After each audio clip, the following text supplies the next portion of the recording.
ప్రతి వారం box office దగ్గరికి చాలా సినిమాలు వస్తుంటాయి. అందులో చాలామంది వచ్చి వెళ్ళిపోతుంటారు. చాలామంది కొత్తగా తమ టాలెంట్‌ని పరిచయం చేయడానికి వస్తుంటారు. కానీ అందరిని మనం గుర్తుపెట్టుకోలేము. ఒకరో, ఇద్దరో అలా నక్షత్రాల్లా మెరుస్తుంటారు. అలా ప్రీ వెడ్డింగ్ షో అనే సినిమా చూసిన తర్వాత ఒకరి గురించి ఖచ్చితంగా మాట్లాడుకుంటారు. పెళ్ళికొడుకు పాత్రలో పోషించిన ఆనంద్ అనే క్యారెక్టర్‌ని చూడగానే బయటికి రాగానే ఇతను సత్య ఎలా ఉన్నాడో, ఇతను ఒక సునీల్‌లా ఉన్నాడు అనుకుంటారు. అలాంటి సత్య, అలాంటి సునీల్ మన స్టూడియోకొచ్చారు. ఆయన్ని అడిగి ఆయన ఈ సినిమాలో ఎలా ఆ క్యారెక్టర్ దక్కించుకున్నారు? స్క్రీన్ మీదే కాదు బయట ఎలా ఉంటారు? ఇవన్నీ అడిగి తెలుసుకుందాం. నమస్తే అండి. నమస్తే సార్. మా స్టూడియోకొచ్చినందుకు సార్. చాలా చాలా thanks. Thank you so much sir. Introduction Sunil గారు, సత్య గారు లాంటి వాళ్ళతోని సార్. హోప్ వాళ్ళంతా ఎదగాలని అనుకుంటున్నా. అందరు బ్లెస్సింగ్. రిలీజ్ అయ్యి 2 వారాలయింది కదా! సార్. ఈ 2 వారాల్లో నరేంద్ర మానసిక పరిస్థితి ఏంటి? మానసిక పరిస్థితి అంటే నేను ఒక యాక్టర్‌ని అవ్వాలి, సినిమాల్లో కనిపించాలి, జనాలు ఆబ్వియస్లీ అందరూ గుర్తుపట్టాలి అది ఇది అని అనుకుంటుండే గానీ, ఆనంద్ అనే ఒక క్యారెక్టర్ నాకు లవ్ తీసుకొచ్చింది సార్. అందరూ అంటే ఇప్పుడు నేను ఒక పోస్ట్ ఏదైనా ఇన్‌స్టాగ్రామ్‌లో సినిమా గురించో లేదన్నా ట్విట్టర్‌లో ఏదైనా పెడితే "ఎంత మంచోడివి భయ్యా నువ్వు" అంటే ఆ క్యారెక్టర్ నేను కాదు. క్యారెక్టర్‌ని ఓన్ ఆనంద్ చేసుకున్నారు. ఓన్ చేసుకున్నారు. అంటే ఇంత నేను చేసే క్యారెక్టర్‌ని ఓన్ చేసుకుంటారని నేను అనుకోలేదు సార్. మానసిక స్థితి చాలా రకరకాలుగా ఉంది. అంటే హ్యాపీ ఉంది సార్. నేను ఎక్స్పెక్ట్ చేయంది అయింది. చాలా బాగుంది అసలు. ఎవరి నరేంద్ర అనేది ఒక క్వశ్చన్ మార్క్. అంతకుముందు మీరు మేం ఫేమస్ అనే సినిమాలో చేశారు. అయినప్పటికీ కూడా ఈ సినిమా ఎవరి నరేంద్ర అనే ఒక క్వశ్చన్ని ఇండస్ట్రీ వర్గాల్లో తీసుకొచ్చింది. సినిమా చూసే జనరల్ ఆడియన్స్ లో తీసుకొచ్చింది. ఒక ఎంటర్టైన్మెంట్ ని ఇష్టపడే కామన్ మ్యాన్ కి అది ఎవరి నరేంద్ర అనే క్వశ్చన్ మార్క్ అనేది ఒక రేజ్ చేశారు. దానికి ఆన్సర్ మీరు ఈరోజు చెప్తే వినాలని ఉంది. నరేంద్ర అనేటోడు చాలా కామన్ పర్సన్. సినిమాల్లో ఎప్పటికన్నా పెద్ద స్క్రీన్ మీద కనిపించాలని ఏదో మంచి బాగా డ్రీమ్స్ కంటున్న పర్సన్. చాలా మిడిల్ క్లాస్ ఫ్యామిలీ నుంచి వచ్చిన పర్సన్. అండ్ 8 ఏళ్ళు సినిమాల్లో నేను అంటే యాక్టర్ అవ్వాలని చాలా వెయిట్ చేసిన సార్. ప్రతి ఒక్కళ్ళు అందరూ ఒక సక్సెస్ రావాలని చాలా వెయిట్ చేస్తారు. సో ఇది సార్ నరేంద్ర అంటే. ఫ్యూచర్ లో జనాలందరికీ ఇంకా మంచి క్యారెక్టర్స్ చేసి ఎంటర్టైన్ చేసే పర్సన్. సార్ ఇప్పుడు సినిమాలంటే ఇష్టం, ప్యాషన్ ఉన్న వాళ్ళు నేను హీరో అవ్వాలి, నేను డైరెక్టర్ అవ్వాలి, నేను ఒక టెక్నీషియన్ అవ్వాలి, ఇలాంటి రకరకాలుగా అనుకుంటుంటారు కదా. ఒక కమెడియన్ అవ్వాలి అనుకున్నారా మీరు ఎప్పుడైనా? అవును సార్. అదే అనుకున్నారు. ఈ కమెడియన్ అని ప్రత్యేకంగా అనుకోలేదు. బట్ ఓకే, నేను కామెడీ చేయగలుగుతాను. నా ఫేస్ లో కామెడీ పలుకుతుంది. నేను మంచి ఎక్స్ప్రెషన్స్ ఇవ్వగలుగుతా. I can do comedy. Obviously comedian అవ్వాలి ఖచ్చితంగా. నేను ఇంతకు ముందు కూడా 2-3 ఇంటర్వ్యూస్ లో చెప్పా, నాకు బ్రహ్మానందం గారు అంటే చాలా ఇష్టము. ఆయన మనీ అనే సినిమాలో ఖాన్ దాదా అనే క్యారెక్టర్ చేసినాడు. అట్లాంటిది ఎప్పటికన్నా చేయాలన్న ఆశ. మొన్న కూడా మన రితేష్ రాణా అన్న డైరెక్షన్ లో సత్యాన్న హీరోగా వస్తుంది, ఆయన రీక్రియేట్ చేశారు. మస్తు అనిపించింది అది. అసలు నాకు అది చాలా ఫేవరెట్ క్యారెక్టర్. అట్లాంటిది ఎప్పుడన్నా చేయాలని చెప్పి ఆబ్వియస్లీ కామెడీ యాక్టర్ చేయాలని వచ్చాను సార్. యాక్టర్ అవ్వాలి, అందులో నా బలం కామెడీ. నరేంద్రలో కామెడీ టింజ్ ఉంది అని ఎవరు కనిపెట్టారు సార్? ఫస్ట్ అంటే ఫ్రెండ్స్ ఉంటారు, ఇంట్లో వాళ్ళు ఉంటారు, తెలిసిన వాళ్ళు ఉంటారు, అరే నువ్వు బాగా కామెడీ చేస్తారా అని చెప్తుంటారు. అలాంటి మాటలు మీకు ఏదో టానిక్ లా పనిచేస్తుంటాయి. అసలు మీలో ఒక కామెడీ టింజ్ ఉంది, మీరు కమెడీని అవ్వగలరు అని ఎవరు గుర్తించారు ఫస్ట్? 10th వరకు అయితే నార్మల్ చాలా పద్ధతి ఉంటుండే సార్. స్కూల్ ఇల్లు ఇట్లా తెలుస్తుండే, ఇట్లానే ఉంటుండే. కాకపోతే ఏంటంటే బీటెక్ ఇంటర్ బీటెక్ టైంలో కాలేజ్ లో ఫ్రెండ్స్ వాళ్ళ వీళ్ళ మధ్యలో క్లాస్ లో ఇక కొంచెం మనం అల్లరి చేస్తాం కదా. అల్లర్లో మనం వేసే డైలాగ్స్ పంచులు వాళ్ళు వీళ్ళు అందరు నవ్వడము. అంటే నేను 10th లో ఒక డ్రామా చేసిండే స్కూల్లో. వార్తలు చదువుతుంటే మైమ్ లాగా చేసిండే. అది వజ్రోత్సవం అనే తెలుగు సినిమా వజ్రోత్సవాలప్పుడు సునీల్ అన్న చేసినాడు. సునీల్ గారు అదే స్కిట్ ని నేను 10th లో చేసిన. అప్పుడు జనాలు పగలబడి నవ్వినారు, ఆడియన్స్ వచ్చిన గెస్ట్ లాళ్ళు. సో అప్పుడు మా తెలుగు సార్ అన్నారు, అది తెలుగు డ్రామా అయితే మంచి మీ ఫేస్ లో మంచి ఎక్స్ప్రెసివ్ ఉందిరా, మంచి ఎక్స్ప్రెషన్స్ పలుకుతున్నాయి, అందరు నవ్వుతున్నారు, కామెడీ బాగా చేస్తున్నారు. దాని తర్వాత నాకు ఇంటర్కి వచ్చిన తర్వాత కొంచెం మన లోపల ఉన్న ఓపెన్ అప్ అవ్వడము అండ్ ఫ్రెండ్స్ తో క్లాస్ లో కూడా ఇప్పుడు అంటే లెక్చరర్స్ వాళ్ళు వీళ్ళు కొంచెం సీరియస్ సిచ్యువేషన్ లో ఉన్నప్పుడు మనం ఏదో ఒకటి కామెడీ చేయడం. సో అక్కడి నుంచి జనాలు నవ్వుతుంటే పక్కన వాళ్ళు వీళ్ళు నవ్వుతుంటే ఓకే లోపల ఉంది సార్, కొంచెం మన లోపల అయితే ఉంది. దాన్ని తర్వాత పాలిష్ చేసుకున్నాం అంతే. వెడ్డింగ్ షో చూసిన తర్వాత నరేంద్ర శ్రీకాకుళం నుంచి వచ్చాడా, శ్రీకాకుళం అబ్బాయా అని ఇండస్ట్రీలో ఒక డిస్కషన్ నడుస్తుంది. అసలు మీరు శ్రీకాకుళానికి మీకు సంబంధం ఉందా లేదా? నాకు లేదు సార్, ఆ. శ్రీకాకుళానికి నాకు అస్సలు సంబంధం లేదు. నేను పక్కా హైదరాబాదీ, పుట్టింది పెరిగిందంతా హైదరాబాద్ లోనే, మా ప్రాపర్ మొత్తం ఇక్కడనే. శ్రీకాకుళంకి నాకున్న ఒకటే ఒక సంబంధం అంటే మా వైఫ్ వాళ్ళు శ్రీకాకుళం వాళ్ళది, బట్ వాళ్ళు మా వైఫ్ పుట్టక ముందే ఇక్కడ హైదరాబాద్ కి వచ్చేసారు. సో మా వైఫ్ కి కూడా అంత శ్రీకాకుళం రాదు, టచ్ అయితే లేదు. ఇట్లా టచ్ ఉంది కానీ అసలు ఆ స్లాంగ్ అదంతా నాకు టచ్ లేదు. ఈ క్యారెక్టర్ ని శ్రీకాకుళం నుంచి ఆడిషన్స్ చేసి తీసుకున్నారా అన్నంత సహజంగా? నాకు కొంతమంది శ్రీకాకుళం ఫ్రెండ్స్ ఉన్నారు, వాళ్ళు మాట్లాడితే ఎలా ఉంటుందో మీ స్క్రీన్ మీద అలా కనిపించారు నాకు. అంత గట్టిగా అంత ఆ భాష మీద ఆ యాస మీద ఎలా పట్టు సాధించారు? అంటే బేసిక్ గా నేను ఎక్కువ ఇమిటేషన్స్ అవి ఇవి చేస్తుండే సార్. ఓకే, నార్మల్ గా అంటే ఇమిటేషన్ అంటే నేనేం పెద్ద మిమిక్రీ ఆర్టిస్ట్ ని కాదు, ఏం కాదు, చిన్న చిన్న ఇమిటేషన్స్ చేస్తుండే. ఒకప్పుడు ఇప్పుడు సమరసింహారెడ్డి, ఇంద్రసేనారెడ్డి ఇట్లాంటివి వచ్చినప్పుడు ఆ స్లాంగ్ వాళ్ళు మాట్లాడతారు కదా, యో ఏమే ఇట్లాంటివి ఉంటాయి కదా, ఇట్లాంటివి బాగా చేస్తుండే. రాయలసీమ అదే రాయలసీమ అవి ఇవి చేస్తుండే, డిఫరెంట్ స్లాంగ్స్ లో మాట్లాడుతుండే నేను. మా కాలేజ్ లో కూడా ఫ్రెండ్స్ వేరే వేరే ఏరియా నుంచి వస్తారు కదా, హైదరాబాద్, కరీంనగర్, తెలంగాణ అయినా గానీ ఇక్కడికి కరీంనగర్ కూడా కొంచెం తేడా ఉంటుంది. సో నాకు అది కూడా వచ్చు, కొంచెం మాట్లాడగలుగుతా. గోదావరి వచ్చు, గోదావరి ఆబ్వియస్లీ మనం చాలా సినిమాల్లో చూసాం. సో అది కూడా వచ్చు. ఇది శ్రీకాకుళం ఒక్కటి ఎక్కువ నేను చూడలేదు సార్. కాకపోతే నాకు దీనికి హెల్ప్ చేసింది మాత్రము డైరెక్టర్. అంటే నా పక్కన ఇంకొక అబ్బాయి ఉంటాడు, ఫ్రెండ్ క్యారెక్టర్ బోస్ అని చేసిండు. ఆ అబ్బాయి నా రూమ్ లోనే ఉంటుండే షూట్ అప్పుడు, మేమిద్దరం ఒక్క రూమ్. సో ఆ అబ్బాయి చాలా హెల్ప్ చేసిండు నాకు. ఆ అబ్బాయి వైజాగ్ అబ్బాయి, ఆ ఉత్తరాంధ్ర డైలెక్ట్ ని ఎక్కడ సాగదీయాలా, ఎక్కడ ఆపాలి, ఎక్కడ వచ్చారా అనేదానికి, వచ్చిండ్రా అనేదానికి ఇట్లా ఉంటాయి. సో అట్లా వాళ్ళిద్దరు బాగా నేర్పించారు.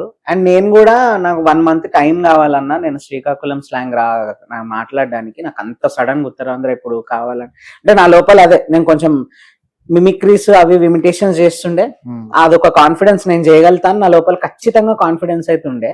ఆ కాన్ఫిడెన్స్ కి తోడు నేను ఈ యూట్యూబ్ లో కొన్ని Srikakulam influencers end pages, content creators ఉంటారు కదా, వాళ్ళనే ఫాలోయింగ్. నెల రోజులు అదే పని నాకు.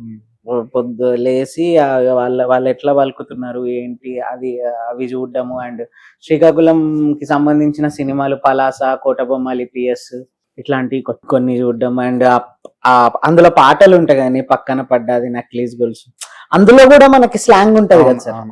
ఆ స్లాంగ్ ని అన్ని బాగా క్లీన్ గా అబ్జర్వ్ చేసి నేర్చుకుంది. అండ్ నేను నేర్చుకున్నది ఒక 50% అయితే 50% డైరెక్టర్ అండ్ నేను చెప్పిన వినయ్ అనే అబ్బాయి హెల్ప్ చేశారు. స్వతహాగా లోపల నుంచి వచ్చిన యాసకి, నేర్చుకుని వచ్చిన యాసకి చాలా తేడా ఉంటుంది sir. Passion makes us perfect sir. Practice makes us perfect, passion makes us perfect. Cinema చూసిన తర్వాత చాలా మంది ఇందులో రియల్ హీరో మీ క్యారెక్టర్ చెప్తున్నారు. అంటే ఆనంద్ అనే క్యారెక్టర్ లో ఎంటర్టైన్మెంట్ ఉంటుంది సార్. వాడు నవ్విస్తాడు. నవ్వించడం వల్ల ఆనంద్ అనే క్యారెక్టర్ కి జనాలు అట్రాక్ట్ అయ్యారేమో కానీ ఇది ఖచ్చితంగా రమేష్ అనే ఒక ఫోటోగ్రాఫర్ కి చెందిన కథ, తిరువీరన్న కథ. ఆ కథలో ఆనంద్, హేమ, ఆనంద్ కి సంబంధించిన తల్లిదండ్రులు కానీ మిగతా అందరు పాత్రధారులు. మతువదలరా సినిమా ఉంది, అందులో సత్యాన్నే హీరో హైలైట్ అయిపోయాడు కదా, అంతే తప్పించేది హీరో. జాగ్రత్తగా గమనిస్తే ఒక సినిమాలో కామెడీ చేసిన యాక్టర్ ఎమోషన్ కూడా చేయగలిగితే, మిక్స్ చేయగలిగితే ఆ క్యారెక్టర్ గుర్తుండిపోతుంది. అవును సార్, ఇది అందుకే గుర్తుంది. ఎంటర్టైన్మెంట్ తో పాటు నాకు తెలియదు సార్, నేను ఎమోషన్ నేను ఎప్పుడు చేయలేదు.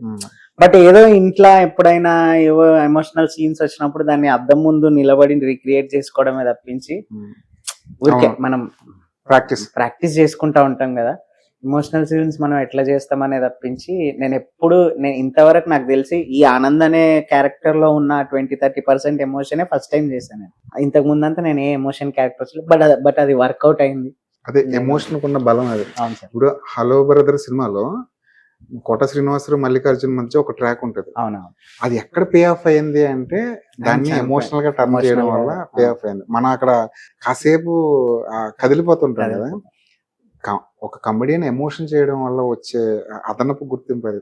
మీ సినిమాలో కూడా ఎందుకు బయటకు వచ్చి మాట్లాడుకుంటున్నాం అంటే మీరు ఓన్లీ కామెడీ చేస్తే మాట్లాడుకునే వాళ్ళు కాదేమో, మీరు ఎమోషన్ కూడా చాలా బాగా హ్యాండిల్ చేస్తారు కాబట్టి దాని గురించి ఎక్కువ మాట్లాడుకుంటున్నాం. మేబీ ఇది కూడా ఒక పాయింట్ అయి ఉండొచ్చు. అంటే ఆనంద్ అనే క్యారెక్టర్ హైలైట్ అవుతుంది, హీరో లాంటి క్యారెక్టర్ అనడం.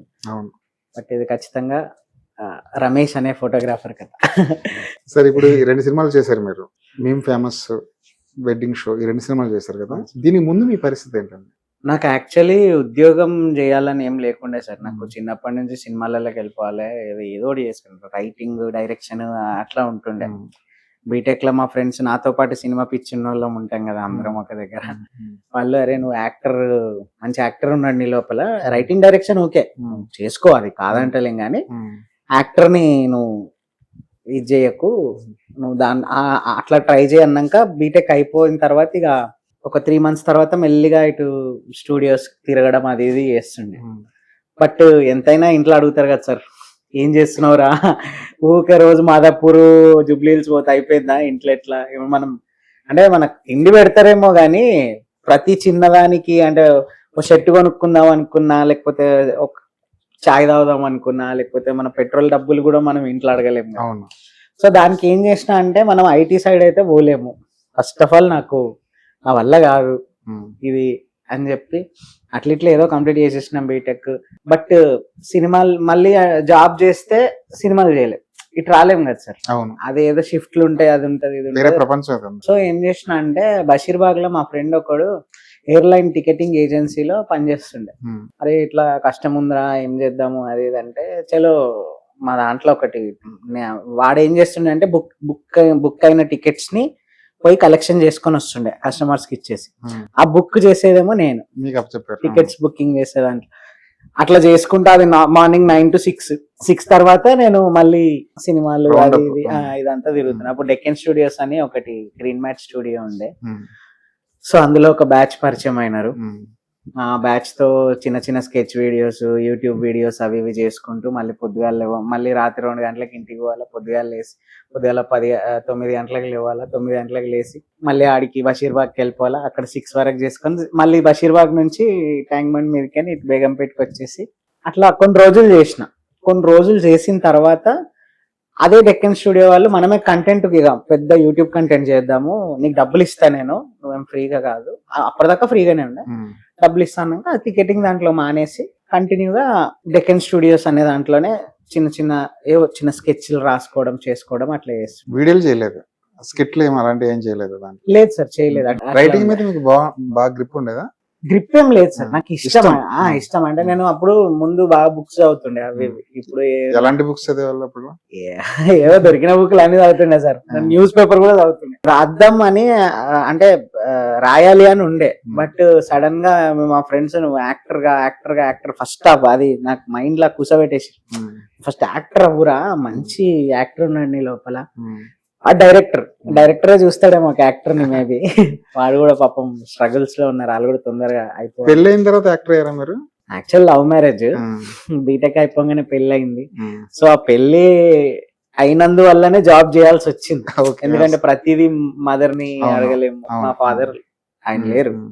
సో మా మదర్ సింగిల్ పేరెంట్, ప్రతిదానికి ఆమె మీద డిపెండ్ అవ్వలేము. సో నా ఖర్చులకి అట్లీస్ట్ మా ఇద్దరికి సరిపోయడానికి నేను జాబ్ చేస్తుండే. తర్వాత డెక్కన్ స్టూడియోస్ లో వాళ్ళే ఇస్తుండే. సో అట్లా అందులో బాలు అన్న అని ఒక అన్న ఉండే, ఆ అన్న చాయ్ బిస్కెట్ లో లైన్ ప్రొడ్యూసర్ గా చేస్తుండే అన్నమాట. అట్లా పరిచయం అయిండే. మేం ఫేమస్ అనే ఆడిషన్స్ ఉన్నాయి చాయ్ బిస్కెట్ లో, వచ్చిస్తావా అని అంటే ఇస్తా అన్నా అని చెప్పిన. పోయినాం, ఆడిషన్ ఇచ్చినాం, వాళ్ళకి నచ్చింది, అట్లా మేం ఫేమస్ ఛాన్స్ వచ్చింది. తర్వాత చిన్న మళ్ళీ మేం ఫేమస్ కన్నా ముందు ఎన్ని ఆడిషన్లు ఇచ్చుంటారు? చాలా ఇచ్చినాం సార్. ఆడిషన్ ఉందంటే పోవడమే. నాతో పాటు శివ అని, నాతో పాటు స్ట్రగ్లింగ్ యాక్టర్ ఒక అతను ఉంటుండే. బండి తీసుకోవాలా, నాది స్ప్లెండర్ బండి ఉంటుండే. స్ప్లెండర్ అంటే ఏముంది సార్, 70 రూపాయలు పెట్రోల్ కొడితే, లీటర్ పెట్రోల్ కొడితే రోజంతా తిరగచ్చు హ్యాపీగా. మళ్ళీ ఇంటికి కూడా పోయి రేపు పొద్దుగాలు వచ్చేటప్పుడు పోసుకోవచ్చు హ్యాపీగా. 75 కిలోమీటర్ 70-75 ఇస్తుండే అప్పుడు లీటర్ కి. ఇప్పుడు కూడా ఇస్తుంది 60-60. 10-11 ఏళ్ళు అయింది బండి, ఇప్పటికి అదే ఉంది. అయితే దాని మీద ఇక ఇన్స్టాగ్రామ్ స్క్రోల్ చేసినా లేకపోతే ఎక్కడ వాట్సాప్ ఫార్వర్డ్ లో ఎక్కడ ఏది వచ్చినా వెళ్ళిపోతుండే, ఇద్దరం బండి స్టార్ట్ చేసుకొని పోయి ఇచ్చేసి వస్తుండే. పిలిచేవారా కనీసం రెండోసారి పిలిచేవారా? అన్ని ఆడిషన్స్ అట్లా ఉండే అని చెప్పాను, ఎందుకంటే అన్నట్లుంటే నాకు మేము ఫేమస్ అనే ఛాన్స్ రాదు. కొన్ని ఎట్లుంటాయి అంటే దగ్గర దగ్గర 100 మంది ఉంటారు, ఆ 100 మందిలో మనం నోటీస్ అవ్వము. అయిపోయింది కదా, డైలాగ్ కూడా పూర్తి కదా, ఓకే ఓకే టైం అయిపోయింది అని పోయి ఉంటాయి. కొన్ని ఏమో అక్కడికి పోతాము, వాళ్ళేమో నీకేమొచ్చో చెప్పు, నీకేమొచ్చో చెయ్యి అంటారు.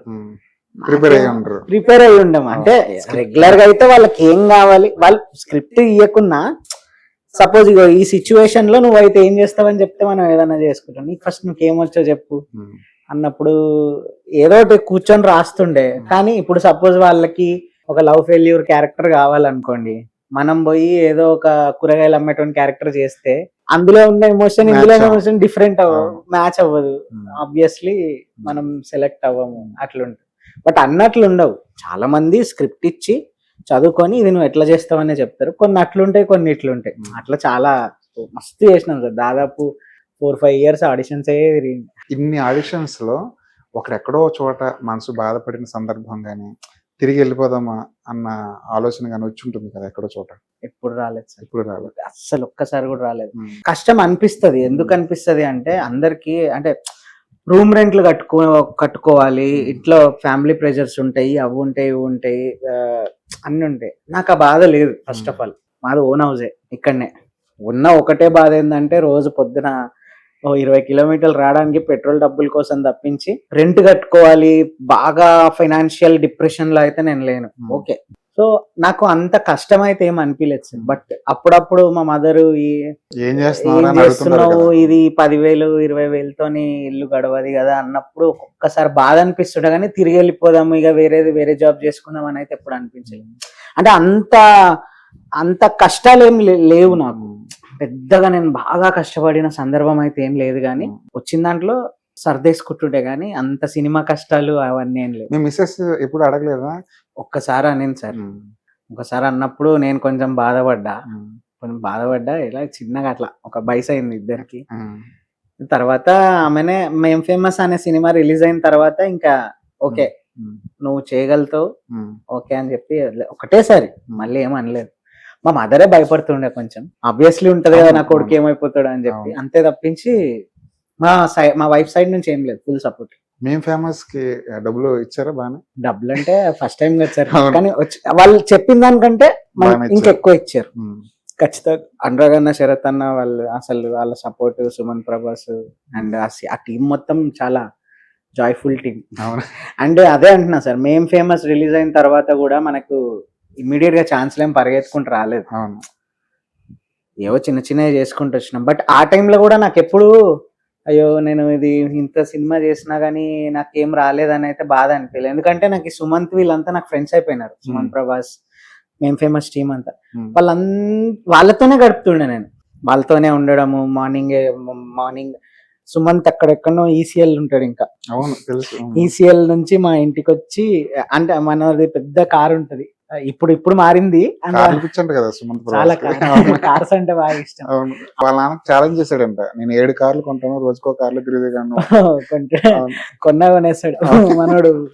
అంటే మంచి అయితే ఎట్లుంటుండే అంటే అప్పుడు ఇన్నోవా ఉంటుండే పెద్దది. అవును, ఆ ఇన్నోవాలు అందరినీ ఒక్కొక్క స్టాప్ ఎక్కించుకొని మళ్ళీ అక్కడికి వచ్చి చాయ్ బిస్కెట్లో కూర్చొని, అంటే పెద్ద నేను ఒక్కొని ఉంటే మేబీ అబ్బా ఎవరు లేరు, ఆ డెక్కన్ స్టూడియోస్ కూడా తీసేసినారు, అబ్బా ఇప్పుడు ఎవరు లేరే ఇప్పుడు ఎట్లా ఇది నేను ఏమైపోతున్నా తెలియదు. కానీ వీళ్ళంతా నాకు నా చుట్టూ సినిమా వాళ్ళే ఉండడం వల్ల నాకు పెద్ద ఏం అనిపించలే. గడిచిపోయింది ఈ 1 సంవత్సరంన్నర గడిచిపోయింది, సంవత్సరంన్నర అవ్వగానే చిన్న చేసుకుంటూ వచ్చాను సార్. మేం ఫేమస్ తర్వాత కూడా శివరపల్లి అని వెబ్ సిరీస్ చేసిన, పంచాయత్ రీమేక్, దాంట్లో అందులో చిన్న క్యారెక్టర్ చేసిన, అది రీల్స్ లో బాగా వైరల్ అయింది. తర్వాత చాయ్ బిస్కెట్ లో జాయిన్ అయిపోయా. జాయిన్ అయిపోవడం అంటే కంటెంట్ క్రియేటర్ గా జాయిన్ అయ్యా. ఇప్పుడు లేదు, అంటే ఖాళీ ఉండడం ఎందుకు, అట్లీస్ట్ ఏదన్నా ఒకటి చేస్తాం కదా, జనాలకు మన ఫేస్ అనిపిస్తుంది కదా అని చెప్పి జాయిన్ అయినా. అప్పుడు సుమంత్ వాళ్ళు కూడా మనతోనే ఉంటారు. సుమంత్ వాళ్ళు కూడా అక్కడికే వచ్చి కూర్చునే వాళ్ళు, అందరు చాయ్ బిస్కెట్ లోనే టైం స్పెండ్ చేస్తుండే అందరు. సుమంత్ ఒకవేళ ఏదైనా కథలు విన్నా కానీ అప్పుడు అక్కడనే ఉంటుండే. సో ఆ టైంలో సడన్ గా ఈ మూవీ అవకాశం రావడం జరగడం అయింది ఇది తప్పించి ఎలా వచ్చింది ఇంతకి? ఇది ఇది ఏమైందంటే నాకు 3 కాల్స్ వచ్చినాయి సార్ ఒక రోజు. ఒకటి నేను బండి సరోజ్ కుమార్ అన్నది పరాక్రమం అనే సినిమా అవును. చేసిన. అందులో 1 minute 2 minute క్యారెక్టర్ అది. అక్కడ నాకు ఒక అబ్బాయి పరిచయం అయ్యిండు, కిరీటి రాజ్ అని. వాళ్ళ అన్న ఫనీ తేజ అని ఉంటుండే. ఆ అన్న పరాక్రమం సినిమాకి ప్రొడక్షన్ డిజైనర్. ఆ ప్రొడక్షన్ డిజైనరే ఈ సినిమాకి కూడా pre wedding show production designer. నాకు తెలుసు ఆ అన్న. సో ఇట్లాంటి క్యారెక్టర్ ఉంది, నాకు ఒక అబ్బాయి తెలుసు అని చెప్పి నంబర్ ఇచ్చాడు నాది. ప్రొడక్షన్ డిజైనర్ అన్న, అబ్బాయి బాగా చేస్తాడు, సూట్ అవుతాడు అని చెప్పి. అండ్ ప్రొడ్యూసర్ కూడా నేను చాయ్ బిస్కెట్ లో జాయిన్ అయ్యానని చెప్పాను కదా, ఒక చిన్న రీల్ చేస్తుంటే ఆ రీల్ లో చూసి అరే ఇది ఈ పిల్లోడు చూడు, పర్సనాలిటీ అదంతా మంచిగా ఉంది ఆనంద్ అనే క్యారెక్టర్ కి, ఎక్స్ప్రెసివ్ ఉన్నాడు, వీడిని విలువ అని చెప్పి ఎగ్జిక్యూటివ్ ప్రొడ్యూసర్ పిలిచినాడు. అదే సినిమాకి కో డైరెక్టర్ గా పనిచేసే ఒక అన్న నాకు ముందు నుంచి తెలుసు. ఆ అన్న కూడా ఆ రీల్ చూసి అప్పుడు ఏంటంటే నాకు ఈ మీసం గడ్డం అంతా తీసేసిన నేను, మనోడేనా కాదా అని చెప్పి అన్న ఫోన్ చేసి. సో ముగ్గురు ఒకళ్ళు తెరవకుండా ఒకటే రోజు ఫోన్ చేసిన. అంత బలంగా కోరుకుంది ఆ పాత్ర. నేనేమనుకున్నా అంటే 3 ఆడిషన్స్ కాల్స్ వచ్చినాయి, 3 సినిమాలు అనుకుని అట్లీస్ట్ 2 అన్నా కొట్టాలని చెప్పి ముగ్గురు లొకేషన్స్ పెడితే 3 ఒకటే లొకేషన్స్ ఉన్నాయి. అంటే కాజాగూడ అటు సైడ్ ఉండే సార్. ఓకే, కాజాగూడలో సినిమా ఆఫీసులు 3-4 పక్క పక్కన ఉండేమో అనుకున్నాను, అన్ని కలిపి ఒకటే ఆఫీస్. అదే సినిమా మేబీ అదే అనుకుంటా సార్. గట్టిగా నేను ఆ సినిమా క్రాష్ పెట్టున్నానేమో. ఏ సీన్ ఆడిషన్ చేశారు? పెళ్లి చూపుల సీన్ ఉంటది కదా, బయటకు వచ్చి అమ్మాయితోని అది తెలంగాణలోనే చేసిన ఫస్ట్. ఆయనకేమో శ్రీకాకుళం రావాలి, గురు ఒకసారి శ్రీకాకుళం ఏమన్నా మాట్లాడతావా అంటే, ఇప్పుడు శ్రీకాకుళం అంటే ఎట్లా అన్నా అని అన్నా. అంటే లేదు ఒకసారి ట్రై చేయంటే సరే 5 minutes అని ఏవో రీల్స్ చూసిన శ్రీకాకుళం, కనీసం బట్టి చెప్దాము అని చెప్పి చూస్తే రాలా. నాకు వచ్చిన శ్రీకాకుళంలో ఇచ్చా, ఇది శ్రీకాకుళం కాదు, మనోడు శ్రీకాకుళం వాడే డైరెక్టర్, ఇది శ్రీకాకుళం కాదు అని అన్నా.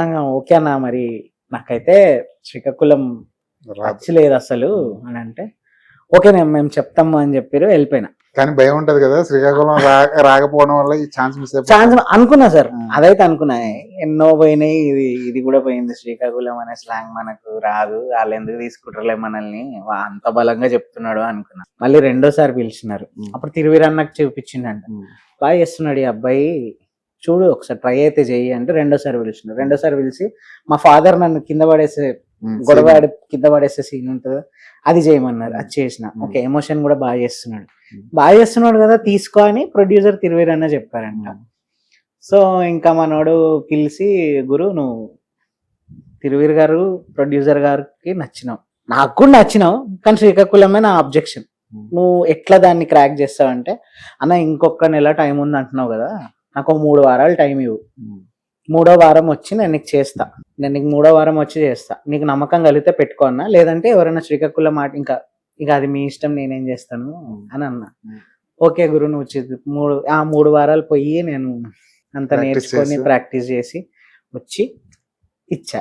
అప్పటికేం పర్ఫెక్ట్ గా ఇవ్వలేదు సార్, ఒక 75% శ్రీకాకుళం ఇచ్చిన, ఇంత పర్ఫెక్ట్ గా కూడా రాదు. నమ్మకం వచ్చింది, ఓకే మనోడు టచ్ చేసేసిండు శ్రీకాకుళంని, ఈ మిగతాది నేను చూసుకుంటా అనే నమ్మకం డైరెక్టర్కి వచ్చింది. సో అట్లా స్టార్ట్ అయింది. సినిమా అంతా అయిన తర్వాత మీ ఫస్ట్ సినిమా మేం ఫేమస్, స్క్రీన్ మీద మిమ్మల్ని మీరు చూసుకున్నప్పుడు ఏమనిపిస్తుంది? ఎమోషనల్ గా ఉండే సార్ ఫస్ట్ టైం. అంటే అదే కదా కావాల్సింది. అంటే ఓకే అంత పెద్ద స్క్రీన్, సంధ్యాలో చూసినాం మేము, ప్రీమియర్ 70mm మీద పడుతుంటే అసలు ఎమోషనల్ మూమెంట్ చాలా బాగా. మా వాళ్ళందరూ అంటే తర్వాత నెక్స్ట్ డే రిలీజ్ రోజు పోయినాము. నేను ప్రీమియర్స్ ఫస్ట్ టైం నేను చూసుకుంది సంధ్యాల, అప్పుడు కొంచెం ఎమోషనల్ ఉండే, బట్ చాలా ప్రౌడ్ ఉండే. ఓకే లాస్ట్ కి 70mm మీద కనిపించినాం రాబాయ్, ఓకే ఏదో ఒకటి అచీవ్ చేసినాం అనేది ఉండే. మా ఫ్రెండ్స్, మా తమ్ముళ్ళు, ఇంటి దగ్గర తమ్ముళ్ళు, వీళ్ళంతా తీసుకెళ్ళి అందరం పోయి చూసినాం. ఇంటి దగ్గర సాయిరామ్ థియేటర్ అని, అది కూడా పెద్ద థియేటర్ మల్కాజ్గిరిలో, అందులో చూసినాం. అండ్ సాయంత్రం ఇంటి దగ్గర సెలబ్రేషన్ చేసినాం, మా తమ్ముళ్ళు మా ఫ్రెండ్స్ అందరు, చాలా మంచిగా అనిపించింది. మీ అమ్మగారు ఏమన్నారు? మా మమ్మీ నైస్ ఓకేరా, అట్లా చేసినావు, అనుకున్నది సాధించినావు అన్నది. ఇప్పుడు ధైర్యం వచ్చినట్టుంది. ఉంది ఇప్పుడు ఓకే, ఇప్పుడు ఏం భయపడట్లే. నేను ఫేమస్ తర్వాత అంత భయపడట్లే, అంతకు ముందు కొంచెం భయపడుతుండే. మీ ఫేమస్ చేసిన తర్వాత బయటకు వచ్చి ఇంకా చాలు మనకు చాలా అవకాశాలు వచ్చేస్తాయి, ఇక అనుకున్నాం సార్. నుంచి మనకు ఫోన్ బిజీగా ఉంటది. అంటే చాలా అవకాశాలు, అంటే బిజీ ఆర్టిస్ట్ అవుతాం అన్నంత అనుకోలే కానీ మంచి ఛాన్సెస్ వస్తాయి మనకి అని అయితే అనుకున్నాం. ఒక 2-3 పెద్ద సినిమాలు ఏమో పడతాయి అనుకున్నా. ఇప్పుడు అంతేమీ ఎక్స్పెక్ట్ చేసినంత ఏం కాలే, ఏది మనం అనుకున్నట్టు కాదు. అవును, ప్రీ వెడ్డింగ్ షో రిలీజ్ అయిన తర్వాత మాత్రం వస్తున్నాయి calls సార్. వచ్చినాయి. వచ్చాయి. అండ్ ఇప్పుడు కొన్ని కమిట్మెంట్స్ కూడా ఉన్నాయి నాకు, అవి కంప్లీట్ చేసి అవి చేయాలి. బట్ ఒకవేళ అడ్జస్ట్ చేసే వీలుంటే ఖచ్చితంగా ఎక్కువ సినిమాలు చేయాలనే కదా సార్, మనం అవును. ఎక్కువ కనిపించాలనే ఉంటది. అవును. బట్ ఇప్పుడు నేను నెక్స్ట్ చేసే సినిమాలో కొంచెం పెద్ద రోల్, ఎక్కువ time of bunch of dates ఉండాల్సిన రోల్ అది. అవును. సో అది కంప్లీట్ చేసుకొని ఇంకా మిగతా చేద్దామని. కానీ ఒకవేళ ఈ లోపల అది కూడా ఏమైనా అడ్జస్ట్ అవుతే వేరే కూడా చేసేస్తా. కాకపోతే దీనికి ఖచ్చితంగా కావాలని. కమెడియన్స్ కున్న వరం ఏంటంటే క్లిక్ అయితే నిజంగా 365 రోజులు బిజీగా ఉంటుంది. అవును సార్. అలాంటి రోజులు మీకు కూడా రావాలి. కానీ మీరు చేసిన 2 సినిమాలు ఒక రిస్ట్రిక్షన్స్ తో చేశారు కదా. మేము ఫేమస్ కి ఇంతే బడ్జెట్, ఇంత లిమిటెడ్ బడ్జెట్ లో చేయాలి ఈ సినిమా అంటే చిన్న సినిమాలు కదా. చాలా చిన్న సినిమా. ఇది కూడా అంతే, ప్రీ వెడ్డింగ్ షో కూడా అవును, చిన్న ఒక ఊరు వెళ్ళిపోయి చాలా అడ్జస్ట్ అయిపోతూ చేసిన సినిమాలు కదా. సెట్ లో ఎలా ఉండేది అటు మేము ఫేమస్ గానీ ఇటు ప్రీ వెడ్డింగ్ షో కానీ? మేం ఫేమస్ అనేది ఎట్లా అంటే అది పేరుకే చిన్న సినిమా కానీ అదేంటంటే అదేదో మన ప్రొడక్షన్, చాయ్ బిస్కెట్ అదేదో మన ప్రొడక్షనే అన్నట్టు ఉంటుండే. అన్నీ కరీంనగర్ లో ఒక చిన్న పల్లెటూరులో చేసినాం సార్. మంచిగా ఉంటుండే. అంటే రిస్ట్రిక్షన్స్ అంటే ఏముంటాయి సార్, మా యాక్టర్స్ కి రిస్ట్రిక్షన్స్ ఏముండదు. ఏదన్నా ఉంటే డైరెక్టర్ కి వాళ్ళకు ఉండాలి, ఓ ఇక్కడ ఎక్కువ అవుతుంది ఇక్కడ తక్కువ అవుతుంది అని. కానీ క్యారవాన్స్ లేవు సార్. మేం ఫేమస్ సినిమా అప్పుడు అది మొత్తం పల్లెటూరు, మొత్తం చెట్లు, ఎక్కడ చూసినా చెట్టు నీడలు, హ్యాపీగా ఆ ఊరు సర్పంచ్ వాళ్ళ చుట్టాలు వాళ్ళ ఇంట్లో ఉంటుండే, అక్కడనే తినడము, ఇంట్లోనే తినడము. క్యారవాన్ అవసరం లేదు ఫస్ట్ ఆఫ్ ఆల్, ఆ ఊర్లో క్యారవాన్ అనేది అవసరం లేదు. సో అది అట్లా. అండ్ అందరూ ఫ్రెండ్సే, ఇప్పుడు హీరో ఫ్రెండే, హీరో అందరూ ఒకటే ఏజ్ గ్రూప్ అవ్వడం వల్ల అది పెద్ద మాకు రిస్ట్రిక్షన్స్ అనిపించలేదు. చాలా చిన్న పల్లెటూరు, ఇప్పటి వరకు పొల్యూట్ గా ఊరు అది. అంటే పల్లెటూరు తాడిజెర్రి అని జగిత్యాల రూట్ లో ఉంటుంది సార్, లోపలికి ఉంటుంది. చాలా కెనాల్స్, వాటర్ పోవడము, చాలా మంచిగా ఉంటుండే అది. సినిమాకి ఏమైనా క్యారవాన్ ఇచ్చారా? దీనికి హీరోకి హీరోయిన్ కి క్యారవాన్ ఉంది. అయితే నాకు ఒక రోజు తిరువీరన్న పిలిచి, ఆనంద్ ఇది బయట అవుట్డోర్ అరకులో చేసాం మొత్తం. ఆనంద్ ఇది అరకు చాలా చల్లగా ఉంటది, ఇది ఏదో హీరో క్యారవాన్, మేము పోవచ్చా వద్దా, మేము వాడుకోవచ్చా వద్దా, ఇవన్నీ రెస్ట్రిక్షన్స్ వద్దు, ఖచ్చితంగా అందరికీ అవసరం పడుతుంది. అండ్ మీరు మనకి డ్రెస్ చేంజింగ్ కి దానికి దీనికి ఖచ్చితంగా బయట మనం చేసుకోలేము, ఇది తిరువీరన్నకే మనకు వద్దు, అలాంటిది ఏం పెట్టుకోకు, నువ్వు కూడా వాడుకో క్యారవాన్ అని చెప్పాడు. అప్పుడు అనిపించింది ఎంత మంచోడు తిరువీరన్న. ఆనంద్ మంచోడు స్క్రీన్ మీద, బయట అంటే రమేష్ కూడా మంచోడే. సిచ్యువేషన్స్ వల్ల ఆ సినిమాలో చెరగొడదామని చూస్తాడు, మళ్ళీ ఆయననే కలుపుతాడు. ఒక సీన్ అయితే థియేటర్ లో చాలా బాగా ఎంజాయ్ చేస్తాను. సీన్ సింగిల్ షాట్ లో ఏదైతే తీసారో ఆ సీన్ చాలా బాగా వర్కౌట్ అయింది. సినిమా చూస్తున్న సేపు అది సింగిల్ షాట్ అన్నది స్పృహలోకి కూడా రాలేదు. అవును సార్. దానికోసం చేసిన ప్రిపరేషన్ ఏంటండి? ఆడిషన్స్ తర్వాత నాకు వర్క్ షాప్స్ ఎక్కువ పెట్టినారు సార్ డైరెక్టర్. నేను వారంలో 4 రోజులు పోయి వర్క్ షాప్ చేస్తుండే అక్కడ కాజగూడలో. సో ఆ సీనే చేపిస్తుండే 4-5 సార్లు. అండ్ ఆబ్వియస్లీ మనం చేసిన వర్క్ షాప్ లో చేసిన దానికి అక్కడ సెట్ మీద దానికి తేడా ఉంటది, ప్లేస్మెంట్స్ అవి ఇవి. బట్ చేసేసిన సార్, నాకు ఆల్రెడీ వర్క్ షాప్ లో నేను దాన్ని బాగా ప్రిపేర్ అయి ఉన్నా కాబట్టి చేసిన. అది బాగానే చేసినా గానీ దాని తర్వాత చిప్పు పోయిందన్న తర్వాత ఇంత రవ్వ కూడా లేదా అని కట్ అయ్యి మళ్ళీ ఇటు పడుతుంది కదా, అక్కడ కొంచెం ఇబ్బంది అయింది. అది ఎక్కువ టేక్స్ తీసుకున్నా, అంటే ఇంత రవ్వ కూడా లేదా అనే దాంట్లో ఏం లేదు. బట్ నాకు ఇంకా అది రావట్లేదు, అంటే వాడు నమ్ముతలేడు చిప్పు పోయిందంటే, అది ఇంకా నీ ఫేస్ లో కనబడాలని కొంచెం డైరెక్టర్ ఎక్కువ టేక్స్ తీసుకున్నాడు. అది ఎక్కువ టేక్స్ తీసుకున్నాడు. సింగిల్ షాట్ 4th టేక్ లో అయిపోయింది, తొందరగానే అయిపోయింది. అది ఈ ఇంత రవ్వ కూడా లేదా, కొంచెం కూడా మిగలలేదా అనేది ఒక్కటి మాత్రం కొంచెం ఎక్కువ టేక్స్ పెట్టి. సుమంత్ ప్రభాస్ ని దగ్గరుండి చూసారు, కలిసి పనిచేశారు, ఏమనిపిస్తుంది సుమంత్ ప్రభాస్ ని చూస్తా? సుమంత్ ప్రభాస్ ని చూస్తే చాలా నేర్చుకోవాలి సార్. సుమంత్ ప్రభాస్ అంటే మనోడు చాలా క్లారిటీతో ఉంటాడు. ఫస్ట్ ఆఫ్ ఆల్ లైఫ్ ని ఎట్లా అంటే ఇప్పుడు హీరో అండ్ నెక్స్ట్ ప్రాజెక్ట్స్ మీద కానీ ప్రతి దాని మీద పిచ్చ క్లారిటీతోనే ఉంటాడు. అండ్ చుట్టూ ఉన్న ఫ్రెండ్స్ని బాగా చూసుకుంటాడు. చాలా నేర్చుకునేవి ఉన్నాయి సార్. సుమంత్ ప్రభాస్ నాకంటే 2 years చిన్నోడు. చిన్నోడు, కానీ నేను సుమంత్ని చూసి బాగా నేర్చుకోవాలంటే ఎవరిని హర్ట్ చేయడు మనిషి. చాలా ఏం చెప్పాలనుకున్నాడో అది చాలా క్లియర్గా ఉంటాడు లైఫ్ మీద. అండ్ ఫ్రెండ్స్ని చాలా బాగా చూసుకుంటాడు. మేం ఫేమస్ తర్వాత నేను ఫ్రెండ్ అయినా, వాళ్ళ ఫ్రెండ్స్ని ఎలా చూసుకుంటాడో మనల్ని కూడా అంతే మంచిగా ఇది చేస్తాడు. మామ అని పిలుచుకుంటాడు. స్టోరీ డిస్కషన్స్ కూడా ఫ్రెండ్స్ తో పాటు వెళ్ళిపోతుంటాడు కదా. పక్కన ముగ్గురు అన్న లేనిది బయటికి వెళ్ళాడు. చాలా మంచోడు సార్ సుమంత్. అసలు అంటే మంచి హెల్పింగ్ నేచర్. ఫ్యూచర్ లో స్టార్ అవుతాడా? 100% అవుతాడు ఖచ్చితంగా. పెద్ద స్టార్ అవ్వాలా. సినిమాలు ఎలాంటి సినిమాలు చూస్తుంటారు మీరు? నాకు ఎక్కువ మా గ్యాంగ్స్టర్ సినిమాలు అంటే ఇష్టం sir. Satya, Ram Gopal Varma, Satya and God father, the God father, ఇట్లాంటి సినిమాలు అంటే బాగా ఇట్లాంటివి అంటే బాగా ఇష్టం. క్రైమ్ మూవీస్ ఇష్టం. కామెడీ కూడా ఇష్టం. కామెడీ చూడనని కాదు, ఎక్కువ ఇష్టం ఇవని చెప్తున్నా. ఫస్ట్ అంటే లిస్ట్ వేస్తే ఫస్ట్ ప్లేస్ లో ఇవి ఉంటాయి, సెకండ్ ప్లేస్ లో కామెడీ ఉంటాయి, థర్డ్ ప్లేస్ లో ఫ్యామిలీ మూవీస్ ఉంటాయి. బ్రహ్మానందం గారు అంటే అంత ఇష్టం కదా, కలిసారు ఎప్పుడైనా? కలవాలి సార్, ఒకసారి కలిస్తే బాగుంది. మీకు ఇష్టమైన ఈ జర్నీలో మీకు ఇష్టమైన యాక్టర్స్ ని ఎవరిని కలిసే అవకాశం వచ్చింది? ఇప్పటి వరకు అయితే వెన్నెల కిషోర్ అన్నని కలిసా, చాలా మంచిగా అనిపించింది అది. అండ్ ఆయన వెన్నెల సినిమా నుంచి చూస్తున్నాము, అసలు ఎంత ఎంజాయ్ చేస్తాం ఆయన కామెడీ. ఆయనను కలిసా.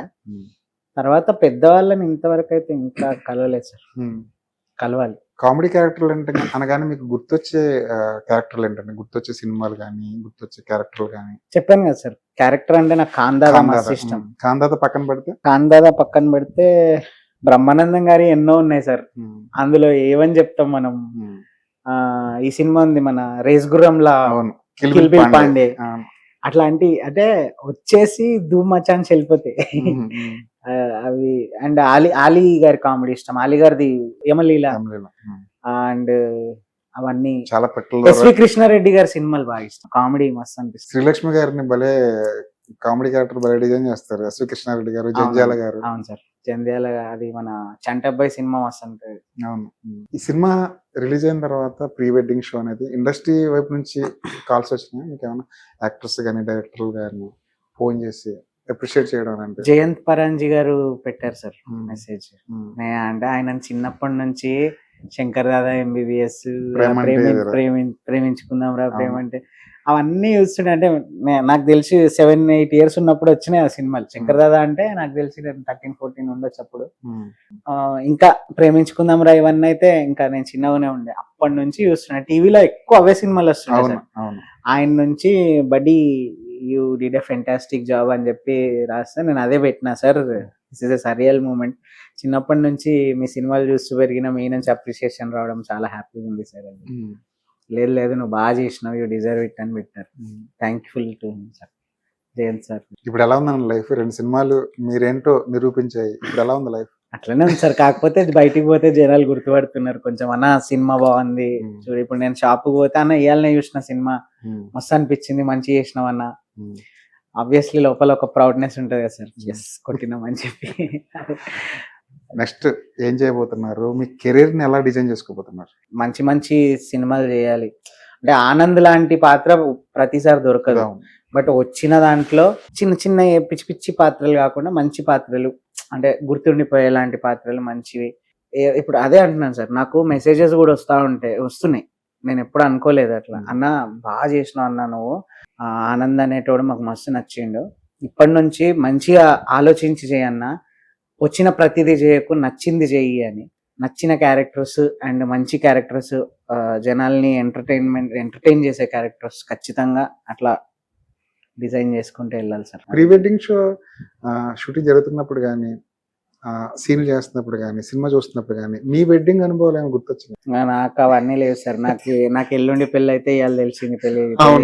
అంటే లవ్ మ్యారేజ్ కదా, ఏం ప్లానింగ్ ఏం లేదా? ఏం లేదు సార్, నాది పెద్ద చేసింగ్ గీజింగ్ అవి అయినాయి. అట్లా సినిమాలో చూపించినట్టే చెదరగడ్ పిఎస్ లో ఓల్డ్ సిటీలో పోలీస్ స్టేషన్ చేసుకోలేదు, పంచాయత్ అయింది. పంచాయత్ అక్కడ తర్వాత అందరు ఒప్పుకొని పెళ్లి చేసేసి ఇవాళ అయిపోయింది, ఎల్లుండి పెళ్లి. వెడ్డింగ్ షూట్ అసలు నాకు ఎల్లుండి పెళ్లి అవుతుందని కూడా ఆ రోజు మార్నింగ్ తెలియదు సార్. అట్లుండే.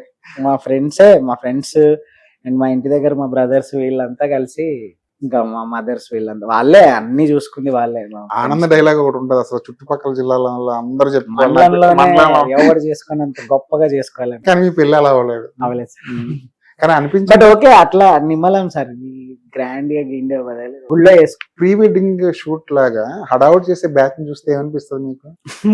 ఆబ్వియస్లీ నవ్వొస్తుంది సార్. అంటే కొంతమంది నీట్ గా చేస్తారు, అవును. ఓకే. కొన్ని పద్ధతిగా. చాలా వియర్డ్ గా ఉంటాయి. ఆ. ఒక వీడియో ఉంటది, అదైతే మరి దారుణంగా ఉంటది. అది బ్లాంకెట్ కప్పుకొని, వైట్ కలర్ బ్లాంకెట్ కప్పుకొని, కొంతమంది బురదలో పడుకొని, ఇట్లాంటివి చూసినప్పుడు నవ్వొస్తుంది. ఏం ప్రీ వెడ్డింగ్ రా బాబు అని చెప్పి. దాన్ని రిప్లికా చేసే ప్రయత్నం కూడా చేశారు అక్కడక్కడ మీరు. అంటే కొన్ని అంటే ఎంత శృతి మించుతుంది అన్నది అక్కడక్కడ అక్కడికి చూపించే ప్రయత్నం చేశారు. చేశారు. అవును, దేవర స్టెప్ కి ఏమైనా కష్టపడారా? కష్టపడ్డా సార్. ఆ స్టెప్ మనకేడు వస్తుంది సార్. అది బీచ్ లా అది మోకాల మీద ఒక కాలు పడంగానే ఇంకో కాలు వేస్తలేదు ఆ మట్టిలకి. చాలా కష్టమైంది అది. ఇవన్నీ పెయిన్.